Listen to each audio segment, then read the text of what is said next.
and we got into gambling. When I say gambling, primarily poker.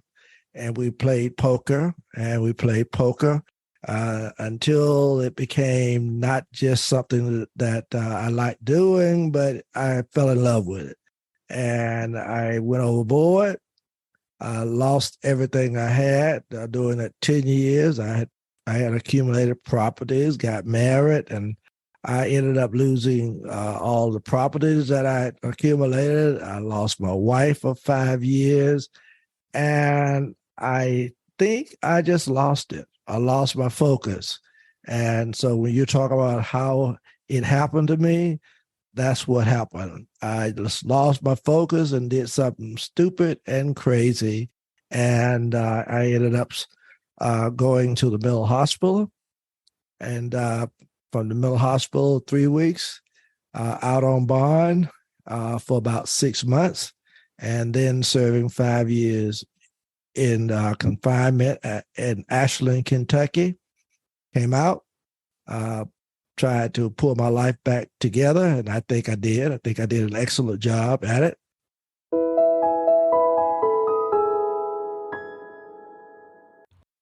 Welcome to Linda's Corner, where we bring more hope, healing, and happiness to the world. My name is Linda Bjork, and today we're going to be talking about making mistakes and embracing second chances.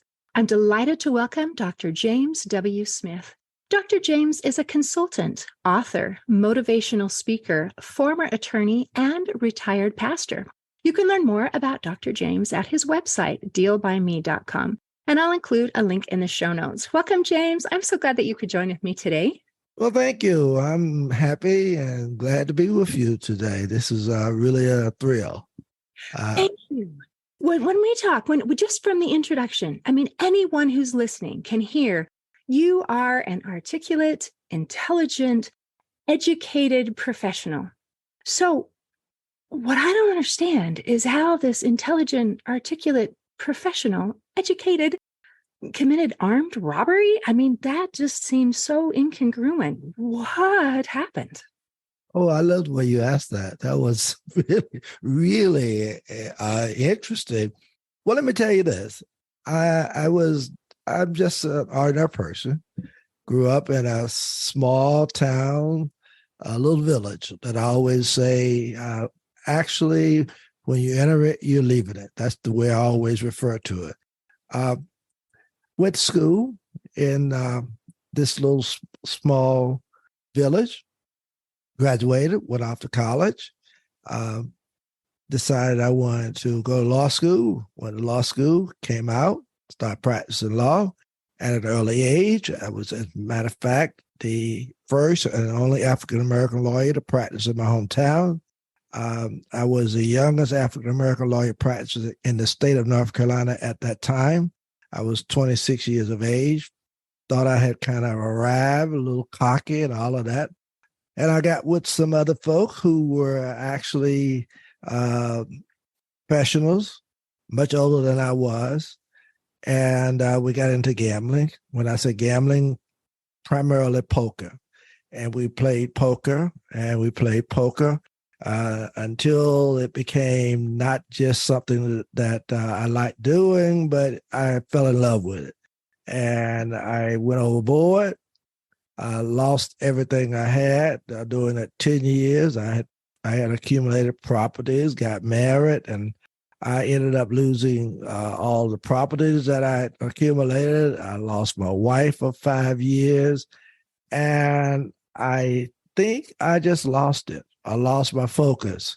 And so when you talk about how it happened to me, that's what happened. I just lost my focus and did something stupid and crazy.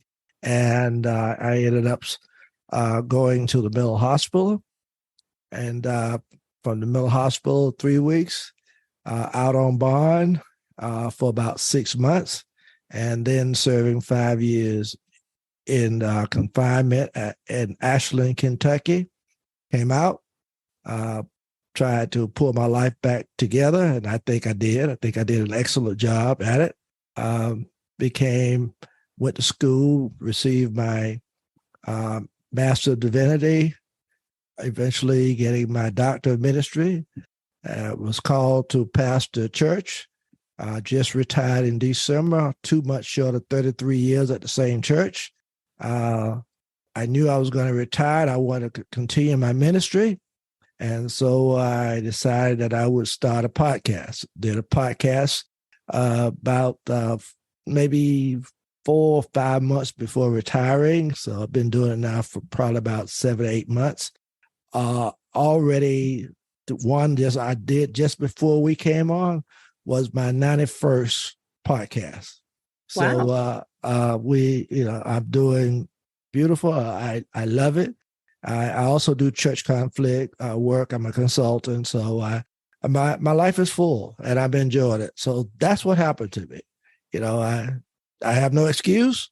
I just lost my focus, and I did something silly and crazy. But I came back, and in the midst of all of this, when people thought I would never do anything with the bar again, as a matter of fact, the bar chose me as a sponsor of ethics, mental health, and substance abuse for lawyers all across the state. I was one of 2 disbarred lawyers that did this for the state of North Carolina. I did it for 11 years. Just stopped doing it when COVID came in because I didn't want to continue to travel across the state doing it. But that's my life, and I've been excited, happy, and thank you for asking that question. That is wonderful that you're willing to open up and to share. I think what we kind of want to focus on is, okay, so I lost my focus. Mm-hmm. I did something stupid, and it could be A, B, C, or X, Y, Z. We can do stupid things. So we want a second chance. We want to know that my life is not over because I made a mistake. So let's say we're talking to somebody who has made whatever mistake. How do you pull yourself back up and put your life back together and move forward? Well, number one, you got to accept that you made a mistake. That's the first thing. You got to accept and confront the situation. I messed up. I did that while I was at the mental hospital for this 3 weeks. So when I went to prison, I had no illusion about me serving some time. I knew it was going to happen. Nobody could have done what I did and not get some time. So I was okay with that. I had come to the realization of that, and I just wanted to confront it, get it behind me, because I know that that was not me, and I was going to pull my life back together. That's what I did. And so you've got to confront it. You got to deal with it. I just accept responsibility, for it. You got to just, not let it be an excuse for you coming back. You just got to make your mind up. And more than that, you got to have faith and confidence that you can do it. And I believe my mom was very dedicated, committed Christian. So I grew up in a home that was Christian based. So it was always in me. But when this happened to me, I had to rely on it. And so it was my faith, I think, not that I think, I know it was my faith that kept me going and realized that I could get through this. And that's what I did. That's so important. So the first step that you mentioned is that we have to acknowledge, we have to admit, I made a mistake. And that takes a lot of courage. It is so much easier to deny or pretend that it didn't happen, or even just say, I wasn't myself, that wasn't really me, or something like that. So to be able to say, wow, I did this. I own this. Yeah. And well, at first, actually, I did. So I want to be upfront. At first, I did want to say that I had become a compulsive gambler, and that's the reason I did it. But then I later wanted to go talk to Gambling Anonymous that had some men there. And I thought because of my experience and what I'd come through, that it would be a good thing for me to talk to them. And he asked me a question. He says, "Are you still a gambler?" And I told him no. I said, "I have not gambled in years, and I don't have the desire for it. It's over." And he told me, "Well, I'm not sure if the guys here would be interested in hearing you, because we just believe that once a compulsive gambler, always a compulsive gambler, like alcoholic, once an alcoholic, always an alcoholic." I knew that wasn't me. So in my second book, I had to do a self-evaluation. So I did a self-evaluation of my life, and I tried to pull it all together. And I came to the conclusion that no, I was not a compulsive gambler. The reason I did what I did was because I was afraid to fail. Listen to that carefully. I was afraid to fail. I had been this outstanding attorney, and everybody who knew me will tell you that. I mean, I was an awesome attorney. Not boasting, but I was good. And lots of clients, but gambling, I was into. And when I got to the point where I was losing everything, I didn't want to fail. And I thought that I could recoup by doing what I did. And that was what happened to me. So I admit that it was my being afraid to fail that caused me to do what I did. I'd been on top, and I just didn't want to go down, because I didn't want folk to see me, after being at the top and now I'm gone to the bottom. That was something that I couldn't take. Afraid to fail. Mm-hmm. And failure, it sounds like, means to you, I no longer have the money and Mm-hmm. the possessions that I once had.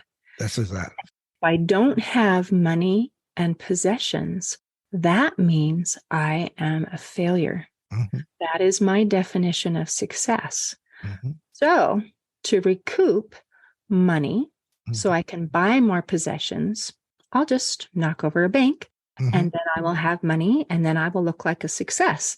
Mm-hmm. That seems on one level to make sense, and on a whole lot of other levels not to make a whole lot of sense. But I guess it is what it is. The choice was made. Mm-hmm. The consequences followed. So if at that point you had said, look at all the things I still have. I am an attorney. I do have this education. I've passed the bar. I'm really good at what I do. I have value. I am a success. And the external things, the money, I can earn that again, because I got what it takes. That would have been the logical way to approach that. But when you lose your focus, it's not the logical way to look at it. I agree. I agree with you. How many times have I looked back over my life and said, "Oh boy, if I had just not lost my focus, I could have gotten through this." But I lost focus, and I did something stupid. So, I've admitted it, and I've confronted it, and so I just tell everybody when I'm talking with them, that's about all I can say to you. I don't, I understand it, and people who will say that it was stupid, it was crazy, I would say to them, you are telling the truth, because it was. What else can I say? It is what it is, right? Mm-hmm. So what that makes me think is we should be a little bit concerned, because if someone with that much background and education can fall like that, that means anyone could do something stupid. Mm-hmm. And again, our stupid might look like this or like that. but our stupid can mess up our life. Mm-hmm. And so I guess what we want to do is to say, let's not be stupid. Mm-hmm. Maybe we can come up with something a little better and prevent that. And if we did do the stupid thing, then let's find a way to fix it. So prevention first, fix it second. But either way, let's be the best version of ourselves that we possibly can. I agree. I'm with you wholeheartedly. I wish I could add something to what you said, because I agree with you wholeheartedly. And that's what I've tried to do now, is to be the best possible version of myself that I can be. I wasn't at that point in my life, but that happened in 1981. I came out in 1986. And from then on, 33 years, 2 months short of 33 years, pastoring the same church, I have tried to do the very best that I can. 11 years working as a sponsor of continuing legal education for the North Carolina State Bar. I've tried to do the very best that I can. I've been selected and appointed as presidents of many organizations, as moderator of moderators for the General Baptist State Convention of North Carolina. I have actually moved and done things that I never thought that I would do, but by the grace of God, I am still here and I'm still doing well. That is fantastic. I wish that every person who had made a mistake had that kind of story, that kind of conclusion of just making things right. Now, some of the things that your experiences uniquely qualify you for is to be able to help other people who have been in a similar situation, where they can say, oh, you understand. You understand what I've been through.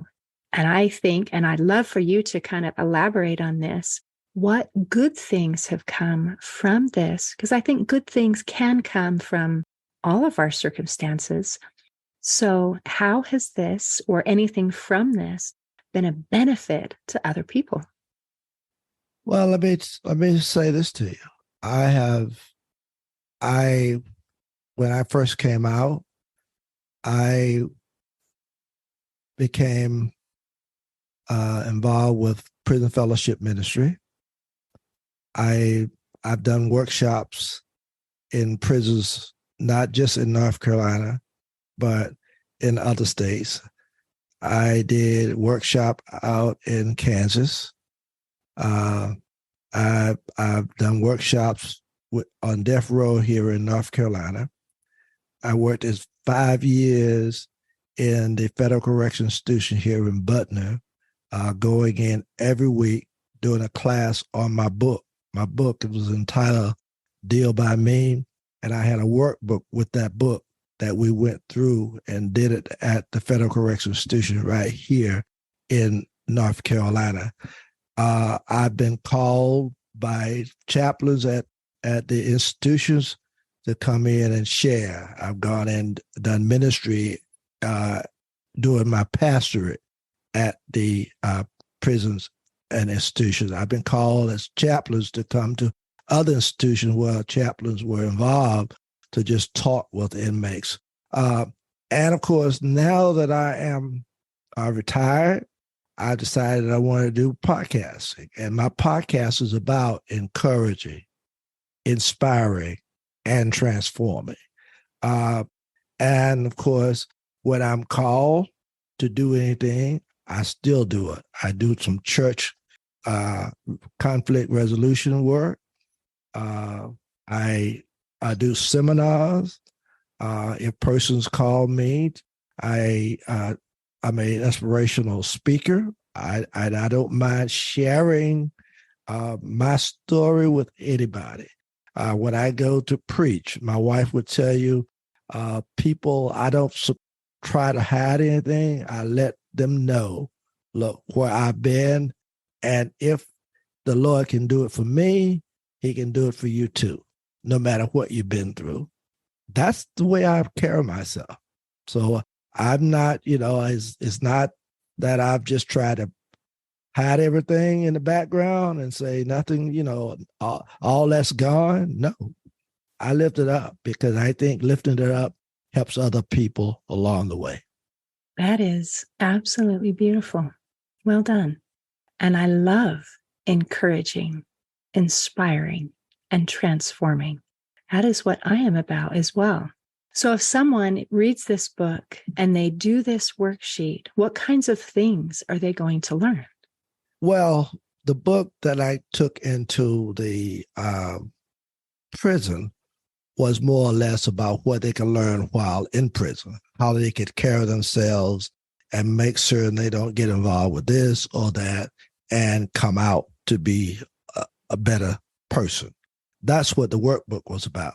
But my last book, that I started writing when COVID came in, was the second edition of my first book. My first book was about my life as a lawyer, about being confined as an inmate, and of course, some about my transformation. My second book is when I talked to you about how I came to a realization that a self-evaluation of my life, which is a second, I call the second edition of Deal by Me, which is a subtitle, Self-Evaluation. In that book, I talk about lots of things that I think would be a benefit to people. Things like you only have one shot, so don't miss. And hopefully that's something that really kind of that get them to think about it. I don't want to mess up, so I want to do everything right. I talk about stuff like the darkest hour is just before dawn, and some things that I've already mentioned to you, like confront the source, talk about how an idle mind is the devil's workshop, And one of the things that I really like that I shared, talked about how if you play with fire, you will get burned, and that hit me because I was dealing with gambling. Okay. And so I talked about practicing humility, accepting responsibility, how crime does not pay, and, and I think I mentioned to you how not to let your circumstance be an excuse, and another thing that I also mentioned to you was how I talked about I was afraid to fail. So these are some things that I share even now in my book when people read it that I think would be of help and a benefit to them. Excellent. Everything that you've mentioned is wonderful. And isn't it interesting to be talking about you only get one chance when we're talking about second chances? I had a friend of mine say, each of us live two lives. The second one begins the moment we realize we only get one. Mm-hmm. Mm-hmm. So just that realizing, wow, what I do matters. There are consequences for my choices, consequences for my action. I probably should make some good choices. Yeah.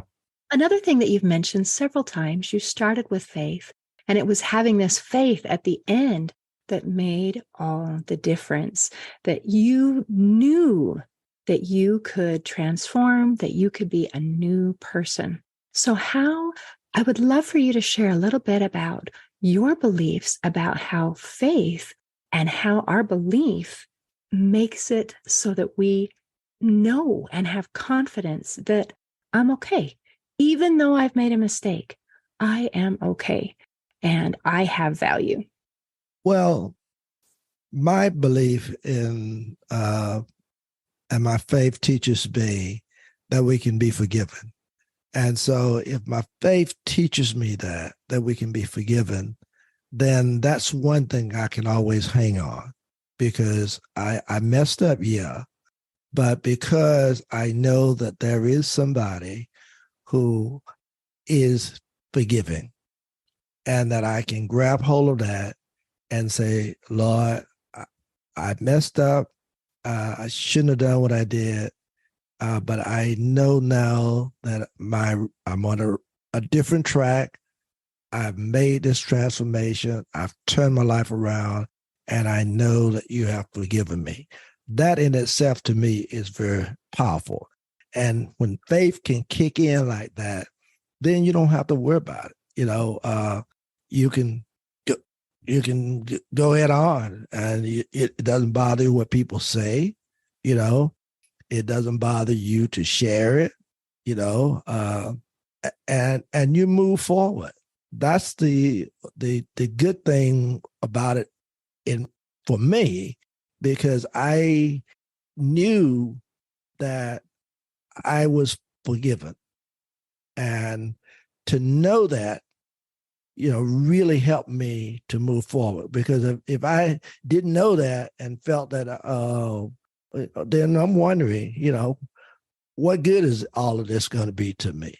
But when I know that, then it's much different for me. And that makes all the difference. Sometimes the hardest person to forgive is ourselves. Exactly. And being able to accept that and say, this forgiveness that is offered freely is too. Now, there's something you just said that was very interesting, and that is that you're open with your story and you are not afraid of what people are going to say and what people are going to think. So I'm going to compare that just a little bit to, we're in a state of gambling. I've lost everything. And my idea of failure is that I don't have money and I don't have stuff. And I'm worried that other people are going to notice that and what they're going to think about me. And now we're to a new situation where some people might say, well, that's a failure. You did some time in jail. But it's, to you, it's, I'm not worried about what you think, because I know I'm okay. I know I'm okay. And then you can move forward. And I just think that that's amazing.